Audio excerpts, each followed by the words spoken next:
पिंकी आणि फुलपाखरू. एका छोट्याशा गावात पिंकी नावाची गोड हसरी मुलगी राहत होती. पिंकीला फुलं आणि फुलपाखरं खूप आवडायची. रोज शाळेतून आल्यावर ती घराजवळच्या बागेत खेळायला जायची. एके दिवशी ती बागेत गेली तर तिला एक सुंदर रंगीबेरंगी फुलपाखरू दिसलं.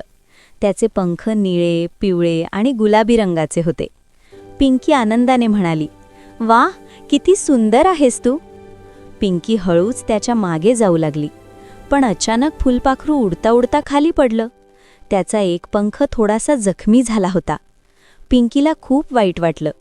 तिने प्रेमाने त्याला हातात घेतलं आणि घरी आणलं. आईच्या मदतीने तिने त्या फुलपाखराला एका छोट्या डब्यात मऊ कापूस ठेवून सुरक्षित जागा दिली. रोज ती त्याला फुलांचा रस ठेवायची. काही दिवसांनी फुलपाखराचा पंख बरा झाला. पिंकीने डबा उघडला आणि म्हणाली, "आता तू मोकळं उड, पण मला विसरू नकोस." फुलपाखरू आकाशात उंच उडालं आणि पिंकीभोवती गोल गोल फिरलं, जणू तिचे आभार मानत होतं. त्या दिवसापासून पिंकीला समजलं, प्रेम आणि काळजी दिली तर आनंद परत मिळतो. आणि पिंकी रोज बागेत जाऊन हसत म्हणायची, "माझं फुलपाखरू पुन्हा भेटेल मला."